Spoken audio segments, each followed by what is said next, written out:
Este podcast pertenece a la red Podcast SN.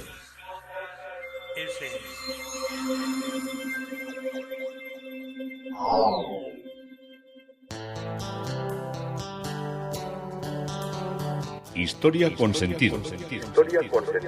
Un podcast realizado y presentado por Juan Carlos González.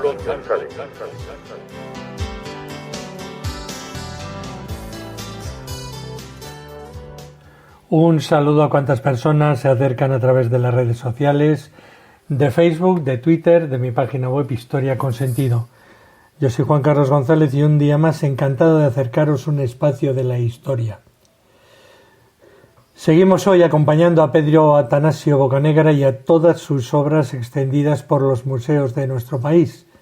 Y hoy el tema propuesto, que es una visita de museos, es de Valladolid, del Museo Nacional de Arquitectura, donde existen varias obras de él, al Prado, de Valladolid al Prado, pasando por Jaén, pero vamos a ir del Museo de Valladolid al Museo del Prado, pero vamos a pasar también por el Museo de Jaén, que a veces lo hemos citado y lo hemos referido, pero que también tiene una gran cantidad de cuadros y de muy buena factura y de muy buenos autores, entre otros Pedro Atanasio Bocanegra, que es el autor con el que estamos acompañándonos, informarnos sobre su producción, sobre su vida y sobre lo que ha perdurado hasta nosotros.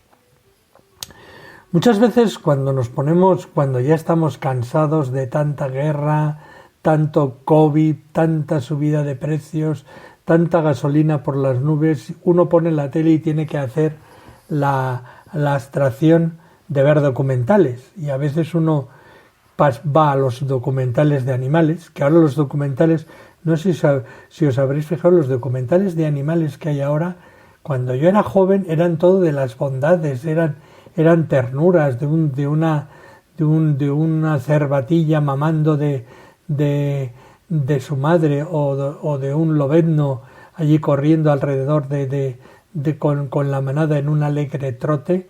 Y ahora cambia al revés, ahora los animales son malos. Si sacan de monos, pues sacan iba a decir una partida, ¿no? Una agrupación de monos que van y asaltan los mercados de la India y roban los plátanos, los mangos y todo tipo de frutas. Si hablan de leones ahí destripando a los búfalos más cojitrancos y más machacados. Si hablan de cocodrilos, hablan cuando están devorándose. Pues hemos puesto en una cosa terrible y al final uno acaba viendo por reportajes de historia, reportajes de arqueología, que aquí se hacen muy buenos, en gran parte porque tenemos mucha obra de arqueológica que la están sacando a la luz y que pueden sacar a la luz, y que nunca yo creo que la tenemos suficientemente valorada para todo lo que tenemos. Estoy acordando que estas semanas, cuando se estoy grabando el podcast, pues aparecían unas fotos en Londres donde habían encontrado un mosaico. Era un mosaico bien digno, en una extensión, en todo lo que es la zona más de la city cosmopolita, de la city bancaria, todo lo que es esa espectacularidad de construcciones, pues estaban levantando un solar y ahí les apareció una vía romana, porque era Londinum, que era Londres, la antigua, para los romanos era Londinum, pues para los ingleses London, para nosotros Londres, pues han aparecido una serie de mosaicos que están bastante bien, pero bueno, son mosaicos geométricos y nosotros aquí tenemos verdaderas excelencias de mosaicos figurativos con unas teselas maravillosas y con unas recreaciones increíbles. Entonces ya estaban viendo cómo van a hacer, claro, tienen que hacer un edificio encima, porque además pueden que vaya una torre de 40 o de 70 pisos encima. Entonces, ¿cómo van a hacer? Si lo van a hacer como una especie de musealización ahí abajo, van a dejar como una bóveda de cristal o una especie de espacio que diseñarán los arquitectos, o si se llevaban el mosaico de allá. Están entretenidos los ingleses, que a esto le dan mucha importancia, enseguida es una gran noticia. También por otra parte de Inglaterra, más al sur, cerca de Southampton, también han descubierto un enterramiento, primero un gran sarcófago de piedra y dentro un sarcófago de bronce, de un metálico, que estaba todo como precintado para que se conservaran allí los restos, y todo esto ha supuesto un gran revulsivo para los intereses de los arqueólogos, para los intereses de los arqueólogos ingleses.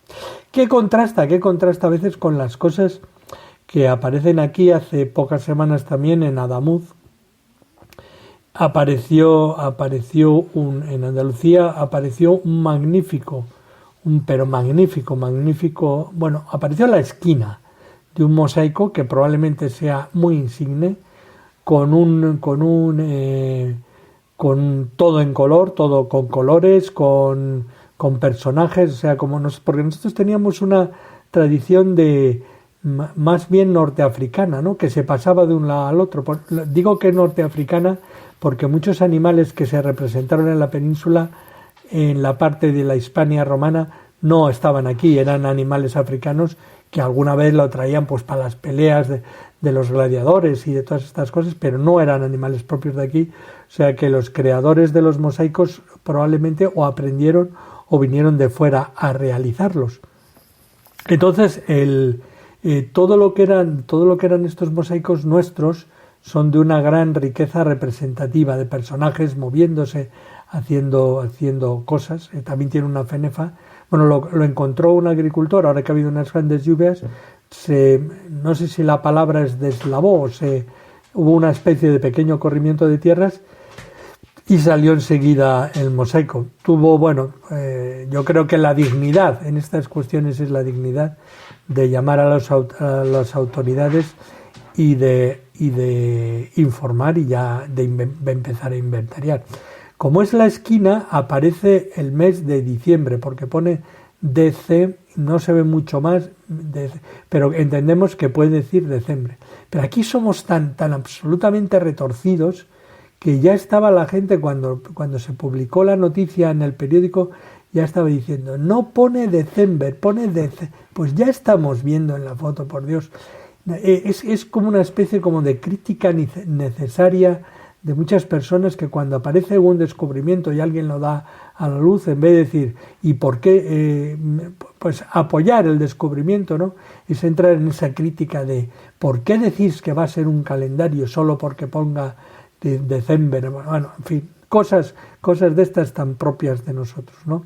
Unos dándole dándole tanta importancia y tanto calor y tanto color a lo que había sido un digno mosaico los londinenses, y nosotros a criticar lo que había aparecido. No solo a criticar, porque bueno, lo de criticar hay unos cuantos que no critican y no lo admiramos, pero para que veáis cómo son las cosas, como ahora no hay partida ni hay tiempo y eso se tiene que hacer bien, expropiar y organizar, no es lo mismo como salió hace también ya unos cuantos meses una escultura de una leona, que eso la coges, la cargas, la llevas al museo, la limpias y la terminas exponiendo. Pero aquí no, aquí es un mosaico y aquí tienes que excavar, y si es un mosaico grande tienes que excavar un buen trozo y no sabes para dónde va el mosaico. Igual estás avanzando hacia la derecha y el mosaico va hacia la izquierda, entonces tienes que abrir un perímetro bastante grande. Pues claro, ya han determinado el sitio exacto donde está y lo han vuelto a cubrir, como lo cubren, ponen unos sacos, luego ponen piedras encima, piedrecillas, ponen arena encima, todo lo tapan y luego lo pondrán casi hasta una planta encima para que nadie vaya a escarbar, porque ya sabéis que luego hay una fauna increíble de personajes. El otro día leía que había habido un expoliador que tenía en su casa, pues, yo creo que cerca de, no sé si eran 1.200, que ya me parecen muchas piezas, sino que creo que eran 12.000, me baila el cero, si eran 1.200 ya eran muchas, pero si ya eran 12.000 era para llenar un museo, ¿no? ¿Qué hace una persona teniéndolo? Porque al final 12.000 piezas, ¿qué las tienes? En cajas ahí para saber lo que tienes. si luego no vas a sacarlas nunca para exponerlas, no las va a ver nadie, tu pruito de tener todas las cosas, no sé, a mí me llama mucho la atención que la gente sea tan la palabra no es tampoco caritativa, ¿no? Pero bueno, hay muchos que también son coleccionistas de arte y también a veces gracias a los coleccionistas de arte pues se han salvado muchos cuadros. Y hay veces que el destino es cruel, porque hay personas que compran grandes colecciones de artes que al final acaban teniéndolas que regalar o que donar o que vender al Estado, porque o bien no tienen herederos o los herederos quieren hacer caja de esas obras que han heredado por personajes que probablemente pensaban que eso iba a durar de generación en generación, y el primero que puede pulir una obra que valga y hacerse con la pasta, pues lo hace, ¿no? Y al final vuelven volviendo al pueblo soberano y a los ilusionados por el arte, que es donde siempre muchas de las obras tienen que estar. Como son las obras de Pedro Atanasio Bocanegra, que se encuentran en el Museo Nacional de Escultura de Valladolid. Entre las obras expuestas está la adoración de los pastores, que la obra representa al niño Jesús siendo adorado por los pastores de Belén, poco después de su nacimiento, y este lienzo pertenece a una serie de 12 cuadros sobre la vida de Jesucristo, con sus marcos dorados originales, que proceden de la iglesia conventual de la Merced Calzada de Valladolid, y vienen atribuyéndose al pintor granadino Pedro Atanasio Bocanegra, al menos desde el inventario de 1843, y en la actualidad esta atribución no ha sido modificada hasta el presente. El carácter abocetado que se plasma en la pintura de este género de series destinadas al comercio, sin partir de encargos concretos que requiera una terminación más elaborada, es muy habitual en la producción de Atanasio, de Bocanegra. La importancia de los valores cromáticos, la construcción de las figuras y el paisaje con el color y una pincelada suelta, dinámica y ágil, aunque no precisa, están entre los rasgos más características de su obra. La escena narrada es la adoración de los pastores, y en el primer término está la Virgen con el niño en el regazo como eje central de la composición, y San José arrodillado entre los animales a la derecha, y al otro lado se agrupan los asombrados pastores, todos ellos en una nube encendida, y dos angelotes sostienen una filacteria, como una cinta, con el texto anunciador de Gloria in excelsis Deo. Otra de las obras que está en este museo es la adoración de los magos. La escena narrada es la adoración de los Reyes Magos, se desarrolla dentro de una arquitectura clasicista, disponiéndose a la derecha del grupo de la Sagrada Familia y a la izquierda la comitiva real, y siendo visible la estrella que guía a través de un vano de esta arquitectura. En la luz se centra en el niño y en la Virgen que lo sostiene, alcanzando también al Rey arrodillado ante ellos con su ofrenda, mientras que los demás personajes quedan en un segundo plano. Este cuadro también pertenecía al convento de Nuestra Señora de la Merced de Valladolid.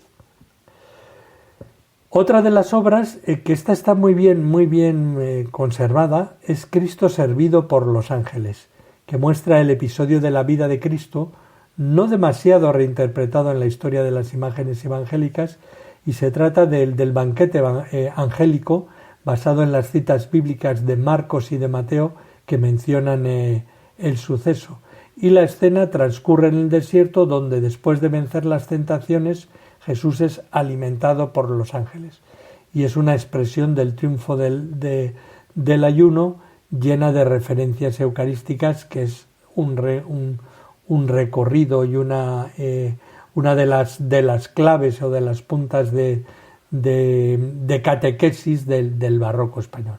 Procede también del convento de Nuestra Señora de la Merced de los Mercedarios Calzados de Valladolid.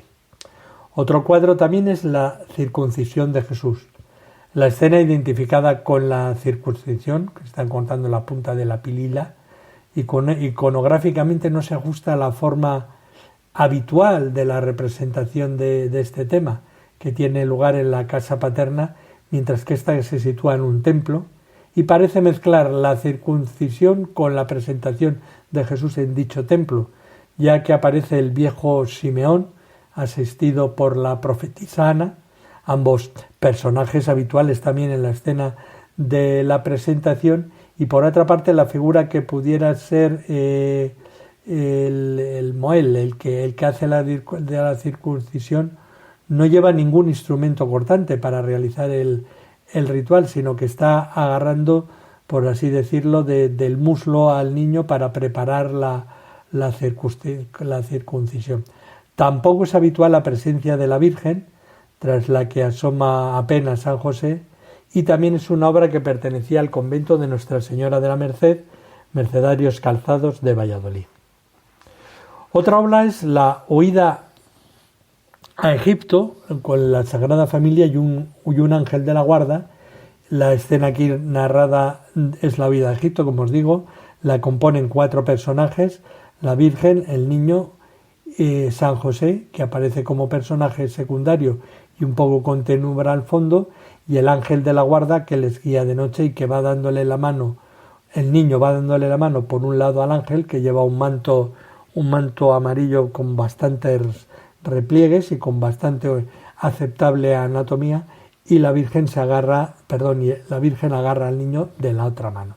También un cuadro perteneciente al convento de Nuestra Señora de la Merced de los Mercedarios Descalzos de Valladolid.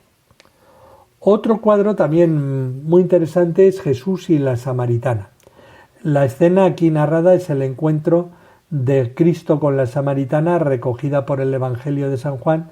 Aparece Jesús sentado sobre el brocal del pozo de Jacob junto a la mujer de Samaria, a la que ha pedido de beber, y su actitud enfática permite suponer que ya responde a la pregunta de ella: ahora, atenta a su palabra, si tú conocieras el don de Dios y quién es el que te pide de beber, le pedirías tú y él te daría agua viva, que es la frase evangélica.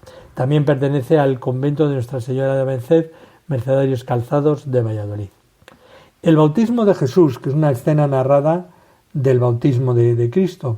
Sobre un escueto, en este caso paisaje, se presenta la figura de Jesús despojado de todas las vestiduras, de pie sobre las aguas del Jordán, mientras San Juan, semiarrodillado sobre las rocas de la orilla, vierte el agua contenida en una concha sobre su cabeza, bajo la luminosa presencia de la paloma del Espíritu Santo.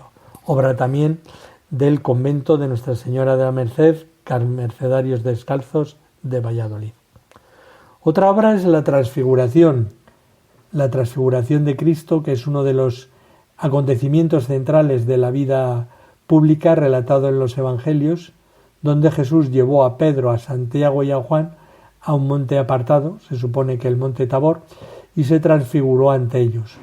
Resplandeció su figura y aparecieron junto a él, junto al Padre Eterno, Moisés y Elías, representando la ley y los profetas respectivamente.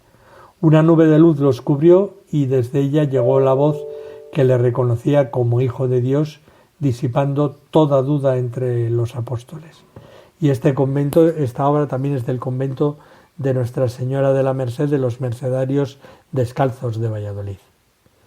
Jesús entre los doctores, otra escena narrada que es la presencia de Jesús entre los doctores en la primera manifestación de Cristo Maestro, que Jesús aparece como un adolescente, ocupando el eje central de la composición, sentado en una especie de edículo, de círculo, con gesto oratorio, con una mano un poco así levantada, alzada, como explicando. Los doctores se agrupan en semicírculo a su alrededor, mostrando reacciones diversas a sus palabras. Es una obra del convento de Nuestra Señora de la Merced, de los Mercedarios Calzados de Valladolid. Otra obra es la curación de un niño endemoniado. La escena narrada es un pasaje de Jesús y los niños, dentro de las distintas citas de Mateo y también de Marcos y Lucas que registran en sus textos, y aludiría a la invitación de Cristo al acercamiento de los niños, a la necesidad de equipararse a su ingenuidad para acceder al reino de los cielos, y raramente representada dentro de lo que era una órbita protestante, como una afirmación del matrimonio de los pastores luteranos, que así justificaban la ruptura del celibato católico, ¿no? Que decían, mira, podemos ser discípulos de Cristo y podemos estar casados y podemos tener niños. Esto es una interpretación que da el historiador de pintura Réaux, que es una persona que ha estudiado mucho todo lo que es la pintura barroca y sus connotaciones y sus contraconnotaciones por parte de la pintura luterana. También para algunos, como es un niño solo el que le presentan a Cristo, pudiera tratarse de la curación de un niño endemoniado. Entonces no sabemos si es el dejar que los niños se acerquen a mí, porque se acerca uno, o verdaderamente es la cura de un niño endemoniado. Otro episodio narrado y representado es el de la Anunciación del Arcángel Gabriel a María. Desde el punto de vista espacial, la escena se desarrolla dentro del mismo ámbito de una estancia abierta al exterior. El arcángel se dispone alado e ingrávido, como flotando en una nube, una expresión de carácter celestial y de prostración, con un paisaje al fondo, y la Virgen se sitúa enfrente en una especie como de ámbito arquitectónico, orante sobre un reclinatorio, al que un baldaquino confiere una solemnidad premonitoria. Y esto está en el convento de Nuestra Señora, estaba en el convento de Nuestra Señora de la Merced, Mercedarios Descalzos de Valladolid. Otra escena es la presentación de Jesús en el templo. El episodio narrado es la presentación. El niño está en brazos del anciano Simeón, que aparece tocado por una mitra, aunque no fue sumo sacerdote, y sujeta al niño entre paños en señal de respeto. María aparece arrodillada con los brazos tendidos hacia el niño, mientras que José sostiene una cesta con 2 tórtolas, que era la modesta ofrenda de los pobres, completándose el grupo con la profetisa Ana. Y también procede del convento de Nuestra Señora de la Merced, Mercedarios Descalzos de Valladolid. Vamos a pasar ahora a las obras de Atanasio Bocanegra en el Museo de Jaén. Una de las obras, y muy bonita, es Santa Clara de Asís, cuadro con la imagen de Santa Clara con una custodia en la mano. Es un cuadro alto y alargado con la figura de la santa a gran tamaño y representa sobre el fondo del paisaje al aire libre y está representada, y una mirada mística hacia el cielo que se rompe ahí mirando para como cubrir de santidad, por decirlo de alguna manera. Este tipo de cuadros se inscriben en cuanto a pintura en sí, color, dibujo y disposición al momento de la segunda mitad del siglo XVII. Algunos hablan de que no es de Bocanegra, por la posición de escorzo, pero lo más seguro es que se tratara de una obra de Pedro Atanasio de Bocanegra, puesto que como tal está inventariada en la Comisión de Monumentos Histórico-Artísticos de la provincia de Jaén del primer inventario de pintura de 1846, donde van las obras con la desamortización. El cuadro parejo es una Santa Rosa de Lima, que es un cuadro que aparece Santa Rosa de Lima coronada con rosas y recibiendo otra rosa más de mano de un angelito que sobrevuela en el cuadro superior, en la parte del cuadrante superior izquierdo del lienzo, aunque en realidad debería ser el niño Jesús, que es el que le entregaría la rosa para guardar la estricta tradición. Las obras mejor cuidadas y más representativas son las obras de Pedro Atanasio Bocanegra en el Museo en el Museo del Prado, que son también la Virgen con los Santos Ángeles y la Virgen con las Santas. Como es una obra que ya la hemos descrito, no voy a pasar otra vez a volveros a repetir la representación que está en las obras, que son copias o son repetición de estas que están en el Museo de Bellas Artes de Granada. Otra obra del Museo del Prado es la Virgen con el Niño y con San Juanito e Isabel. La iconografía de este lienzo, como todos los cuadros de devoción particular, es muy complicada y llena de pequeños símbolos que lo convierten casi en un código criptográfico para ser leído atentamente.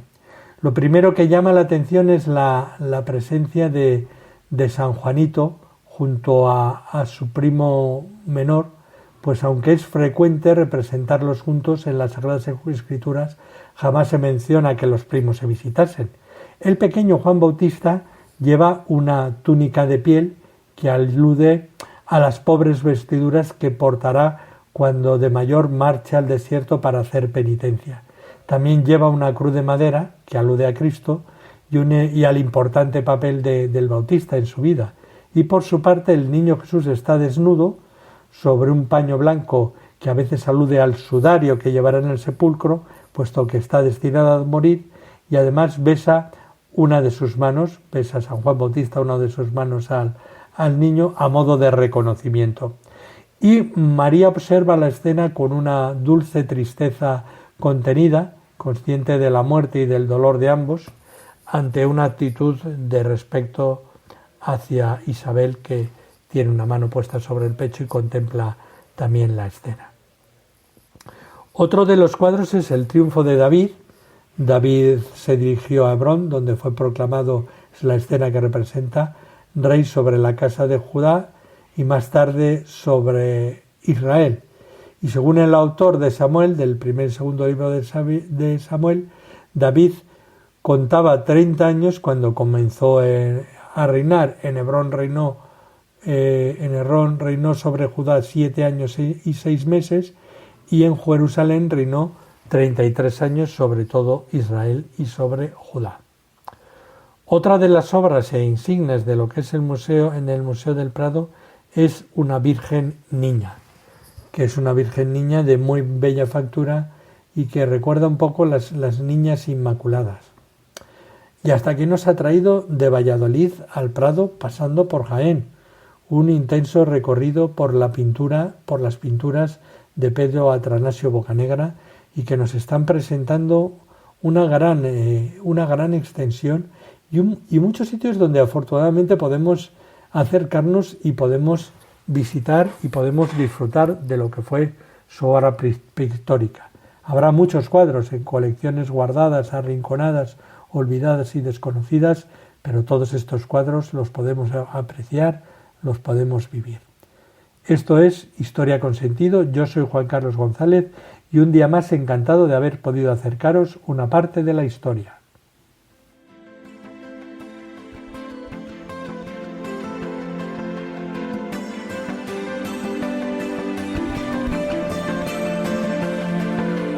Hasta aquí un episodio más de Historia con Sentido. El podcast que te habla de historias de la historia, sucesos, eventos, como si el ayer fuera hoy. Síguenos a través de iTunes, Spreaker o iVoox. Contacta con nosotros por correo electrónico escribiendo a podcast@historiaconsentido.com. Nuestra web www.historiaconsentido.com. Y en Twitter nos encontrarás como @historiasentido. Este podcast pertenece a la red Podcast SMM.